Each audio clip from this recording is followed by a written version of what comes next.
Subscribe to our YouTube channel and press the bell icon to get the latest updates. We have some interesting data for you today from across the border in Pakistan, and this is data that has political, economic, demographic, social implications.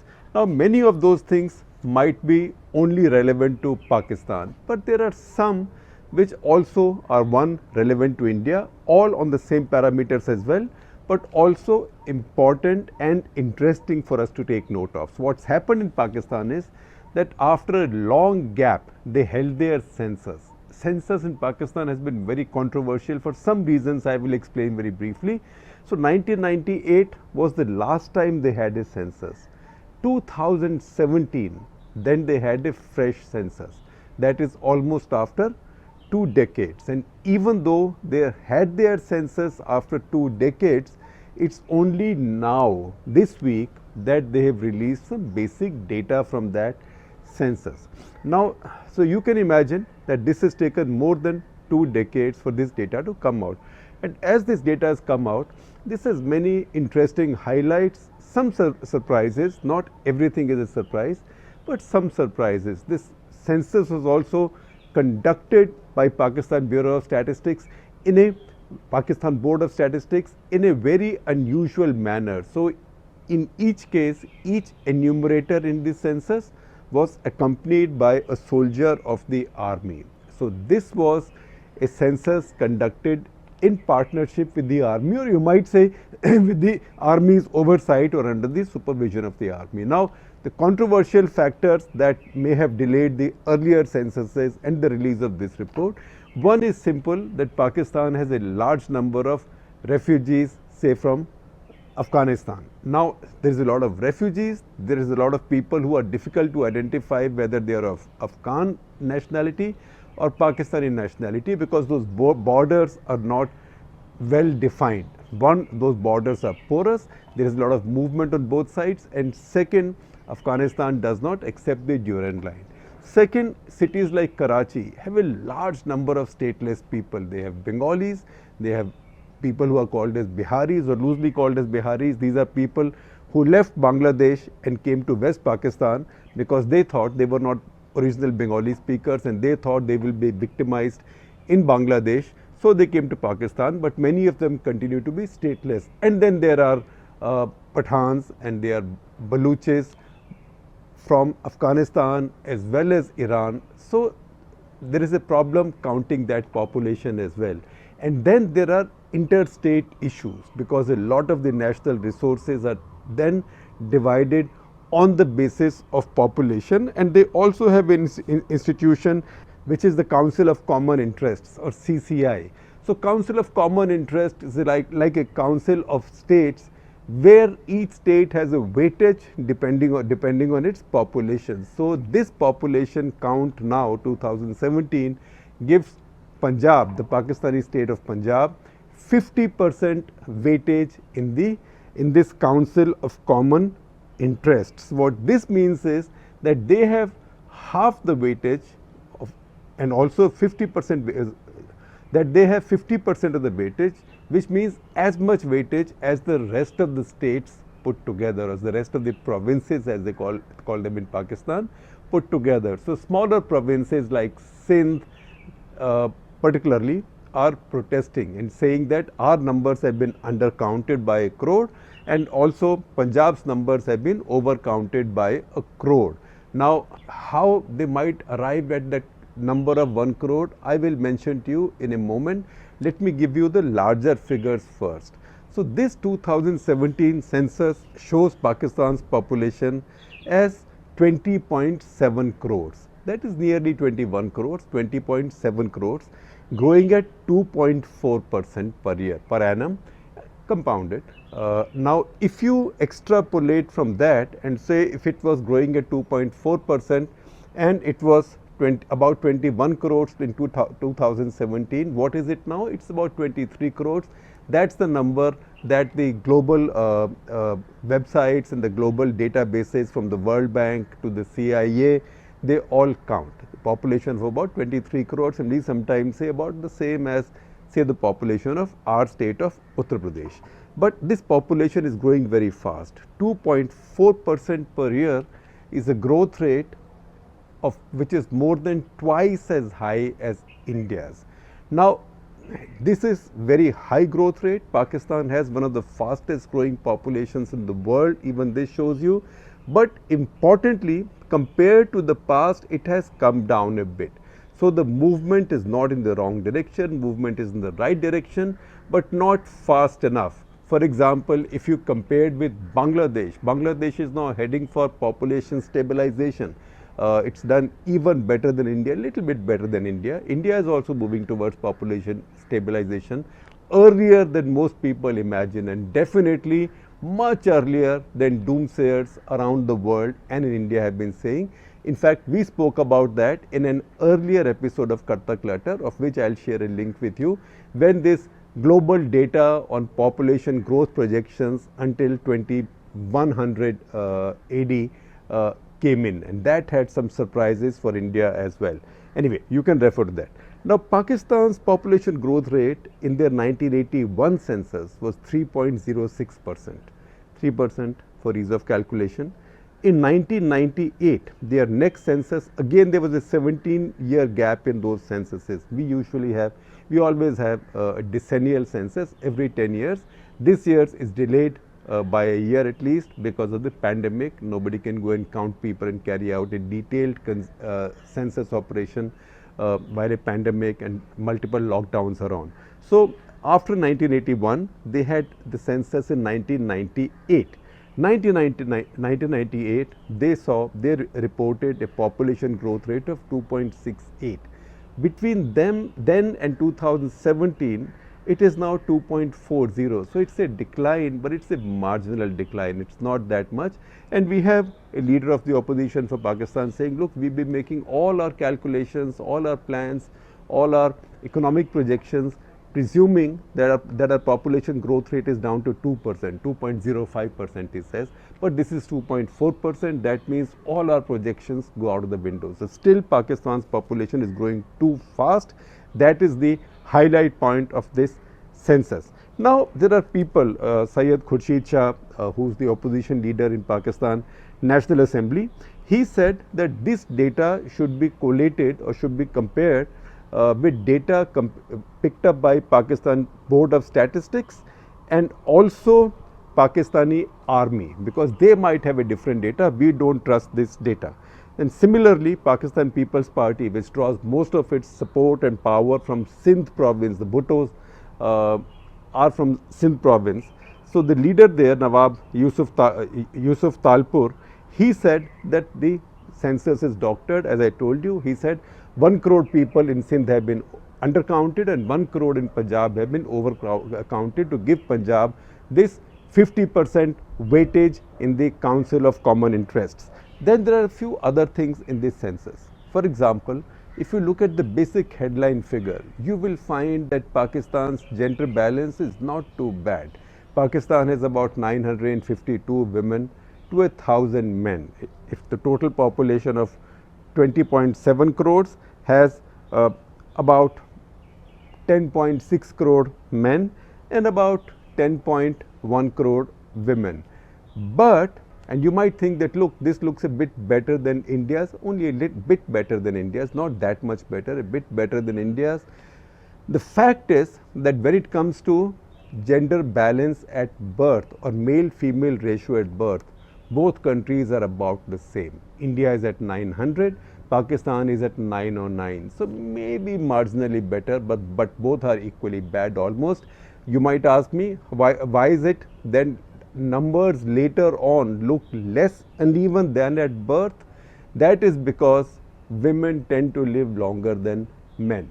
Okay, the other interesting thing that comes up, and I will share with you some really interesting data on religion, language, is that if you see the categories in which people have been counted, religious categories. So, there are Muslims, of course, and Ahmadiyas are counted separately because under the Pakistani Islamic laws they are not considered Muslims. So, they are counted separately, and Hindus and Christians and others I presume are atheists or maybe the odd Buddhist, etc. Pakistan, by the way, has the smallest population of atheists in the world, at least among countries where a proper census is carried out. So, among them, if you see, there is a category also called scheduled castes. Now, you might wonder that this is Pakistan, it is the Islamic Republic. So, who are the scheduled castes and what does scheduled caste mean in Pakistan? And it's not as if they are not a considerable number. They are a considerable number. So, in fact, if you see the religion wise breakup in Pakistan, this is 96.6%, say 97% Christians, 1.7% Hindus, they are the second largest group, 1.3% Christian, they are the third largest group. Then there is 0.09% Ahmadis. In fact, I would like to meet them. Somebody will have to be very brave to declare that he or she is an Ahmadi in Pakistan, knowing what fate might visit them. Only 0.02 are others, which I said will include a few Buddhists, and a few very brave atheists who might list themselves as atheists and be proud of it. And then there is 0.41% over a base of about 21 crores, 0.41% is not such a small number. These are the scheduled castes. So, who are the scheduled castes in a casteless Islamic society?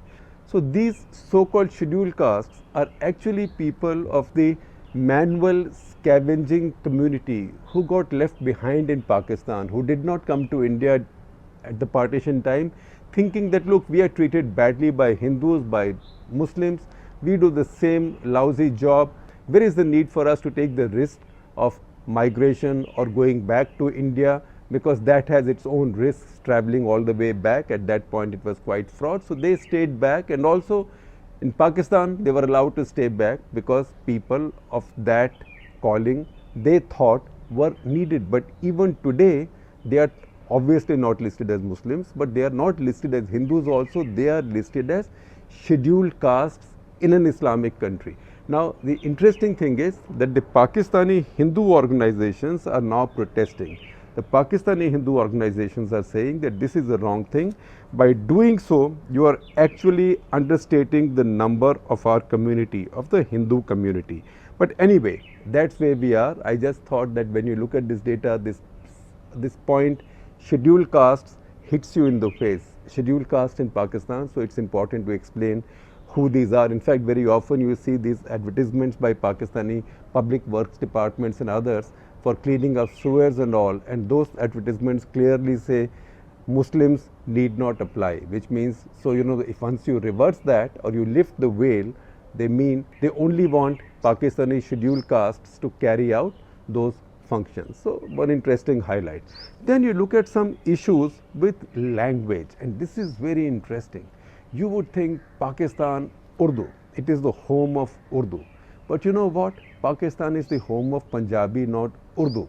So, mother tongue, my language, I have to report when census people come, all of us do in India every 10 years.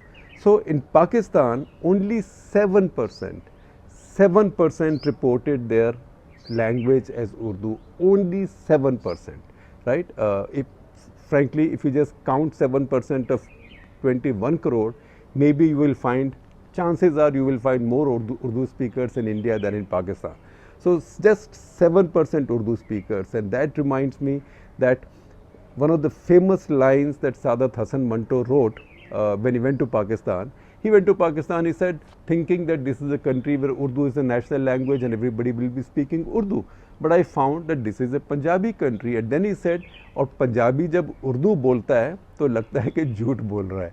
So this is one of those great Mantoisms. So only 7% in 2017 reported their language, mother tongue as Urdu, 39% Punjabi. Now you might say 39% Punjabi, but Punjab has 50% of the population, 11 crores out of 21 crores. So how come only 39% of the population speaks Punjabi? I will give you the knot. I will unravel the knot there. 14.6% of Pakistanis reported Sindhi as their mother tongue, 18% Pashto, 3% Balochi, and then we come to the question of who are the others in Punjab. So 12% report Seraiki as their mother tongue. Now Seraiki is a distinct language. Seraiki speakers in southern Punjab of Pakistan would think that this is a completely different language. Frankly, if you understand Punjabi and if you listen to Seraiki, you can mostly figure out what's going on. So a lot of the refugees who came to India from Pakistan at partition time and stayed in refugee camps are now grown. You go to large parts of Western Delhi. They are the rulers of Western Delhi and much else. So you find that many of their parents' generation still speaks a language which looks different from our regular Punjabi, and some of them that borders on the Seraiki. So 12% of people mostly living in Punjab report their mother tongue as Seraiki. Another 2.44% have a language called Hindko, and 1.2% have a language called Bravi. You can Google those. Let me not go into the details of what that each language means. Now, what is the issue? Why is this census controversial? One, it is controversial because, as the census board, the Pakistani Census Department itself tells us, it has not been done on de facto basis, not done on the basis of who's where, but it's been done on the basis of who belongs where. So to that extent, this census operation, particularly done in the supervision of the army, where each enumerator is accompanied by an army soldier, is closer to what might be our notion in India of a national population register or a national registration of citizens. It's not just a straightforward census operation which is counting. This is, you have to justify why you should be counted, where you belong, and to justify that you have to have documentation to show that you are a citizen of Pakistan. And that is where that 1 crore note comes in. I told you I will also unravel that note for you, as I'd unraveled the note of 50% Punjabi populations but only 39% Punjabi speaking. Now, the issue there is that look at Karachi. Now, population of Karachi, this census shows, has not risen as fast as the population of, say, Lahore. And that is where the dispute comes in, because what has happened this time is that a lot of the people who might be considered stateless or who might be considered not of Pakistani origin or not carrying Pakistani documentation, they have not been counted in the population of Pakistan, and a lot of them live in Karachi. In fact, I don't know, I've never done a count, and this count will not give us that evidence, because this count has not counted anybody who's not confirmed to be, according to the enumerators, a Pakistani citizen. The fact is that a lot of people say, and this is the folklore, that the largest Pakhtun city in the world is not Kabul, it's not Peshawar, it's actually Karachi, and a lot of them are from Afghanistan and places. So that is the confusion, and Karachi is a part of Sindh, and that's why leaders of Sindh, PPP leaders, are now saying that you have undercounted the population of our state to reduce our weightage or our share of the national or the federal kitty, as it's called in Pakistan. So that's where we are. I will tell you a couple of more sort of comparative things. If you look at India's population, India has a decennial census. Compared to 2001, which is the closest to 1998 when Pakistan had their last census, compared to 2001 when India's population was 103 crores, today our own population estimates, government's estimates put it at about 138 crores. So India's population has risen in these 20 years by a net of about 33%. Whereas if you look at Pakistan's population compared to 1998 has risen by 63%. So Pakistan's population growth rate is about twice as high as India's. If you go right back to 1981, India's population was 68 crores. Today, if it's 138 crores, you can say it has almost exactly doubled since 1981 in these 40 years. But if you look at Pakistan in 1981 was 8 crores. Today, if it's 23 crores, it's almost tripled, a little less than tripled, but it's almost tripled. So that gives you also a comparison of how much faster Pakistan's population is growing. not just faster than India, but also faster, even faster than the other populous country in the region, that is Bangladesh. So these are very important data points that just emerged from Pakistan. I'm not going into too many of the intricacies of internal politics and controversies that this is causing in Pakistan, because that may be too detailed for you. But this is data worth understanding and worth decluttering. Having said that, so I will also take this opportunity to introduce you to two features on the print.in. One is something called Print Essential. Like we say, this is a quintessential problem or quintessential source of joy, right? Print Essential. What is the Print Essential? The Print Essential is something that explains a very important issue, topic, data point. Now, you can see, when you see news every day, lots of questions come to your mind because people use jargon, people debate on prime time channels, they throw stuff at you. You don't know what the argument is all about. So the Print Essential tells you what the argument is all about. And on the screen, you will see examples, screenshots of 4 or 5 of our key Print Essential articles done lately. So please follow those articles. That is good factual gyan, very important, and that is an innovation from us at The Print, done by my very young colleagues. So please follow that. And the second thing is Your Turn. Now, Your Turn is a feature we started exclusively for our subscribers, our paid subscribers. And we said, come, demolish the opinion industry, because you also have an opinion. Why should Shekhar Guptas of the world have all the opinion? And I am very happy to tell you that the response has been phenomenal. So we've published many articles, but a few that I have also shared on Twitter on my own handle, and a few of which I will show you the screenshots on the screen. Please see these. There is Bindu Sikand, who's saying that we voters are mere votes and our politicians have become vultures. There needs to be a pushback. There is Prasad Kulkarni, who's disagreeing with me strongly. So welcome to write in our space and disagree with me. There is Amol Hole, there is Akash Singh, who says that to fight COVID we need to unite. There is Mir Afan Hashmi, who's written that BJP is struggling to produce a second string of leadership.